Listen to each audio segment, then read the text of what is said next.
Kelsey. Tyler. Joe. Mitchell. The focus of our case study is the corridor of North Winooski Avenue from Riverside Avenue to Pearl Street. This corridor can be split into two major sections. Section 1 from Riverside Avenue to Decatur Street and Section 2 from Decatur Street to Pearl Street. Section 1 is a two-way road running north-south containing sharrows indicating a shared lane between vehicles and bicycles.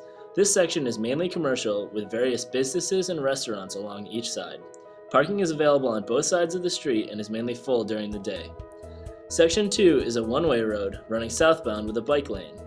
This section is mainly residential with parking along both sides of the street. This parking tends to be full at all times of the day. The two major focus points for this project are the Archibald Street intersection in Section 1 and the Pearl Street intersection in Section 2. Our corridor had many safety hazards. There are sharrows on North Winooski Avenue which indicate a shared lane with cyclists and motor vehicles. Therefore, there are no lines or boundaries to distinguish the users. Impatient drivers may wish to pass the slower cyclist, creating a potentially dangerous situation given the width of the lanes. There is a bike lane on the one-way section of North Winooski. However, the only distinctions are painted lines, and the lane lies between parking and the motor vehicle lane. Potential collisions occur when one opens their door in a parked car. Either the cyclist hits the door or is forced into the motor vehicle lane. One solution would be to eliminate parking on that side of the street, which would make room for a cycle track.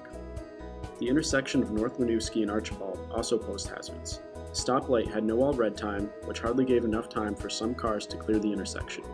The lengthy crosswalks, along with the observed handicapped and elderly population, made for long crossing times. There were also no pedestrian signals telling them when it was safe to cross. From our data collected at the intersection of North Winooski and Archibald, we counted a total of 236 vehicles and 24 bikers coming from the southbound approach. This section of the corridor that they are coming from provides parking on both sides of the road and requires that bikers and vehicles share the lanes, which creates a congested roadway. According to the Burlington Department of Public Works, the peak hour start time is either at 9, 10, or 11 in the morning.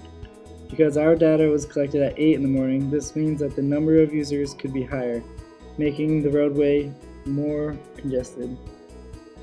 At the intersection of Pearl and North Winooski, our data shows that the primary traffic pattern is the through movement for North Winooski, with a total count of 255 vehicles.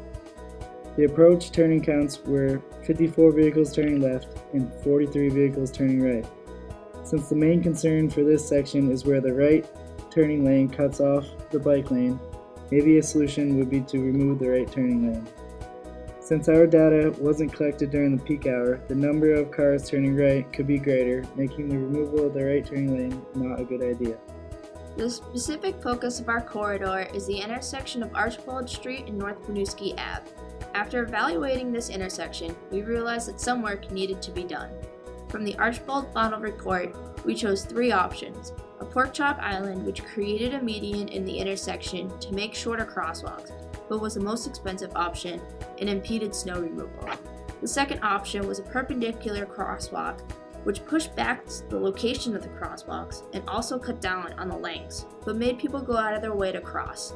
The third option, the one that the DPW liked, was a southwest corner adjustment, which extends the curb by Little Park and reduces the lengths, but not as much as the perpendicular option. Along with the changes to the intersection, we observed that the traffic light needed to be replaced to a more modern one that includes an all red time and pedestrian signals. We came up with many potential changes to our corridor. However, we recognized that the do-nothing option is a debatable solution to certain areas.